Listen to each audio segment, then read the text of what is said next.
Good evening, dear colleagues. I can see that only strongest still here,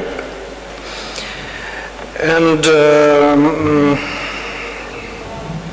I'm not only this fine subject, the senior researcher, but also a psychiatrist. So we shall begin from ad over. And what is life? Life begins from ovarian cell that brings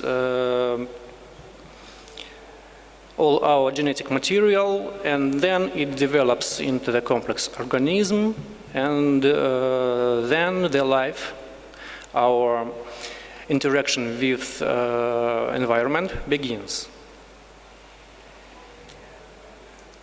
And all you know, those stories about separated twins who have chosen similar spouses or pets and gave them same names. But how do you explain this? And those stories make us to believe that we are genetically hardwired. But twin studies in psychiatry show us that concordance in monozygotic twins is not more than 70% in bipolar disorder, and less in schizophrenia, and more or less in depression. So in this line we can see the decrease of genetic factor from bipolar disorder to schizophrenia and to depression, and increase in environmental factors role in the genesis of the disease. So here we have most room for genome and environment interaction.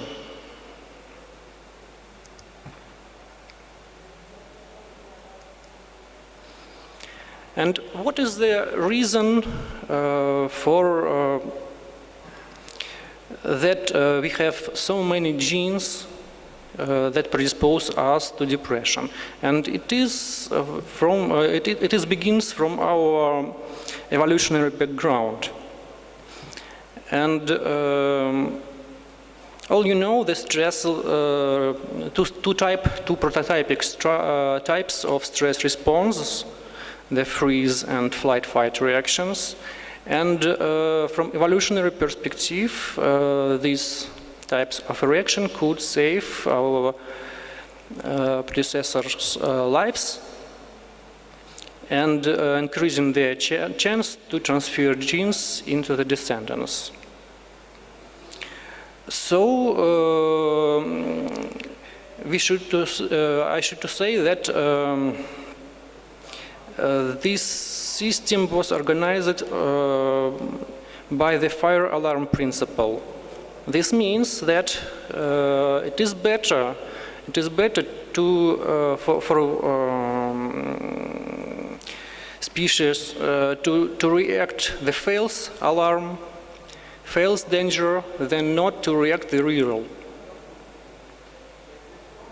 And this led to the situation that we have a lot of genes in our genome that predispose us to stress-mediated disorders.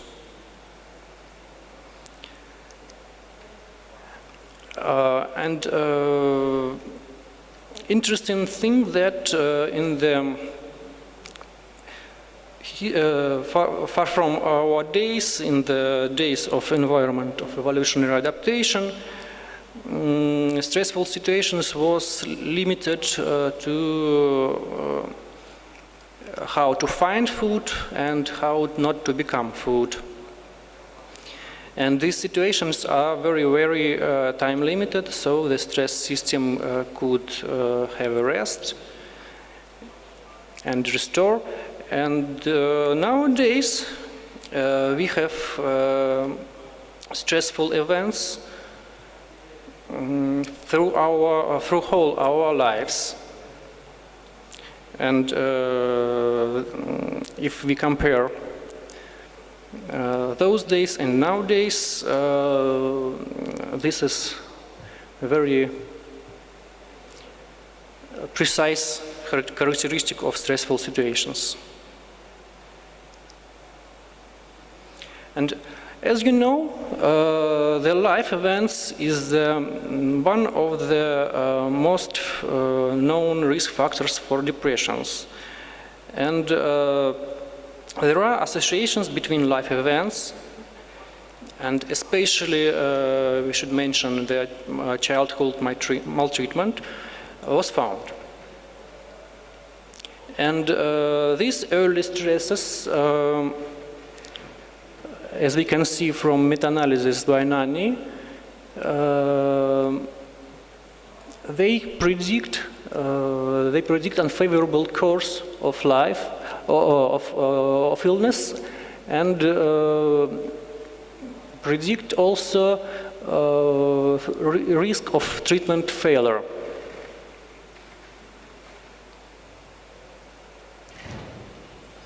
Also, childhood maltreatment has so-called limbic scars on the emotional processing, and this was found in the Danilowski study. He found that disrupted emotional processing in the face recognition test and increased activity of amygdala. Moreover, there was found in the famous Donadin study by Caspi that these environmental factors, the childhood maltreatment, does interact with genetic background, particularly with short variants of serotonin transporter gene. And what we can see that in those individuals who carry homozygotic short allele of this gene and with high number of childhood stressful situation were about 4 times predisposed to the depression in their later life. And this is just founding, but what mechanism lies beyond this founding? And there was conducted study in the animals that showed us that maternal care, the intensity of maternal care imprint the stress response. And there was mice who divided in high licking grooming behavior and into mice who had low licking grooming behavior. And those pups with from mothers with low maternal K showed in the future lower feedback of hypothalamic pituitary adrenal axis feedback. They showed decreased expression of glucocorticoid receptors, and they show it, in fact this is a mistake, increased anxiety behavior. And this was opposed to the picture that was in the pups of in the group of high maternal care. And interesting that these studies was reproduced in humans and in suicide victims who had been abused in childhood. McGovern and colleague found that there was significantly decrease of glucocorticoid receptor expression. And these processes, these findings, was the subject of further research, and this research found that lower glucocorticoid receptor expression was mediated by epigenetic processes. And it's interesting that this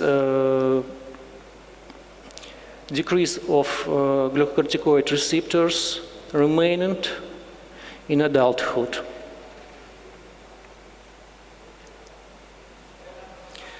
The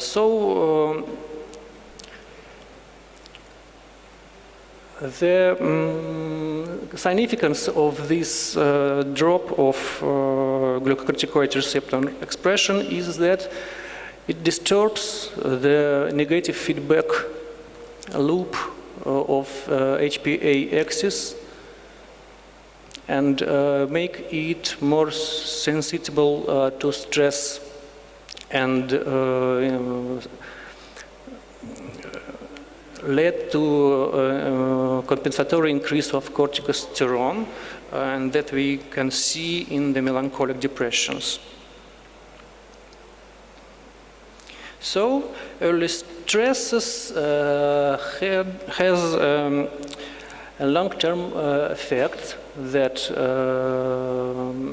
and associated with imprinting of stress response in the future life, and with imprinting of emotional processing.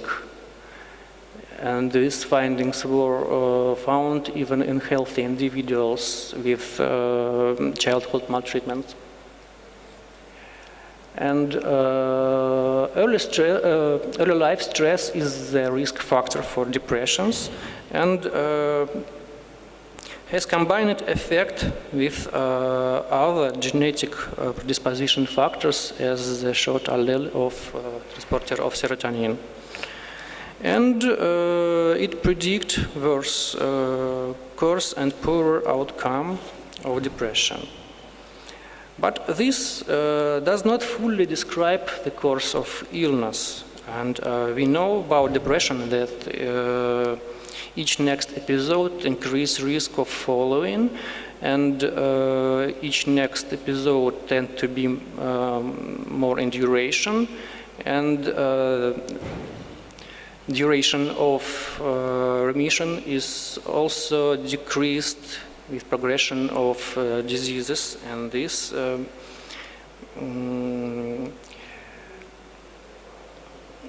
make us to think that depression is progressive illness, not only developmental, how we can see, but also is progressive. And not only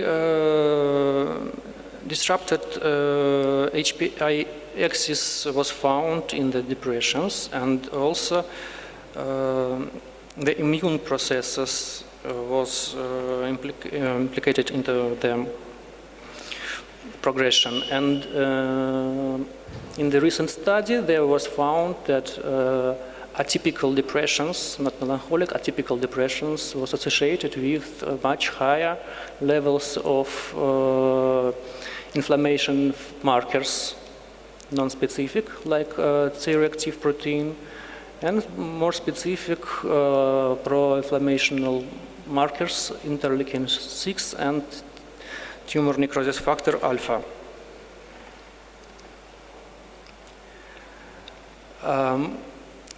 Interesting that this increase of inflammatory factors is connected with early stresses, early life stresses. And in the aforementioned study, Donadin study, there was found association with combined effect of depressed patient and who has stressful situation in their early life, and they had much higher inflammation factors in their blood. Also, the association between number of stressful life events in early childhood and activity of inflammation processes was found. And this, as you can see, matters for in those who had recent depression and 2 or more early stressful life events had significantly increased pro-inflammatory factors than in other groups, than in groups who had less stressful life events. And this slide depicts that not only the stressful life events not only occur after delivery, but stressful factors play a role before our birth. And here was a model, a hypothesis that prenatal inflammation can uncover genetical background and increase risk of mental disorders in the future. Though this, particularly this work was developed for schizophrenia, it was recently reproduced in the depression model. And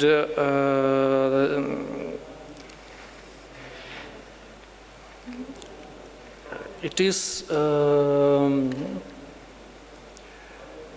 explained that in utero inflammation can cause hypersensitivity of immune system of fetus, and also disrupt its normal development.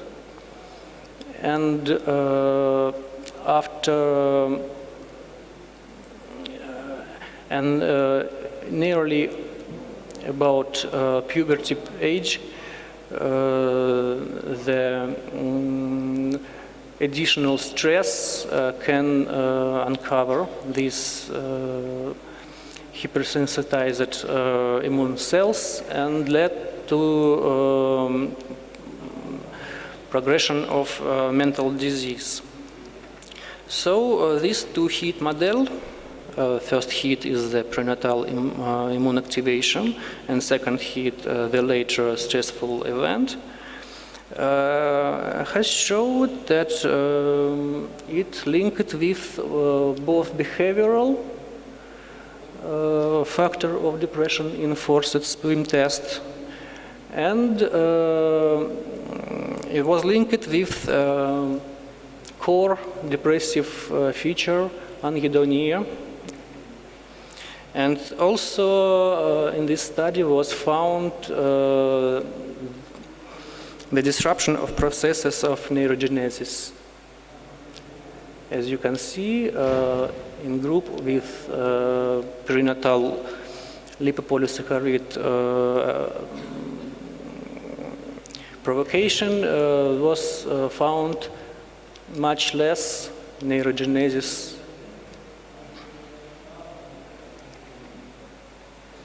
So this is along with genetical factors bring us additional susceptibility to depression due to chronic inflammation.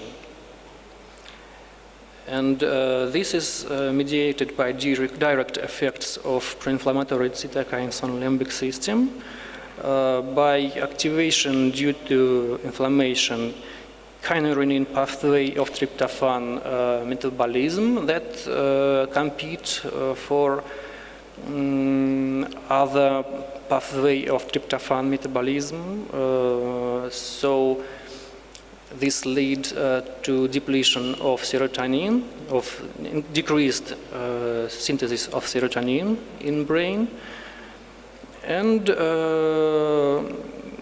the inflammation could lead to neurodegeneration and decreased cell survival. And also the effect of chronic inflammation was found on the gene expression. For example, chronic inflammation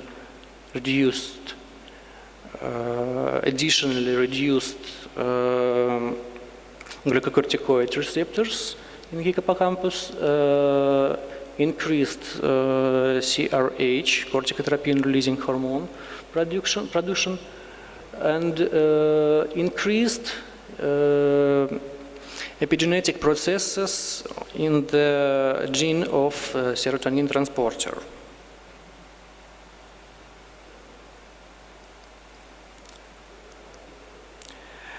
And recently, these processes was combined in the work of Meyer, and he proposed that both genetic background and early maternal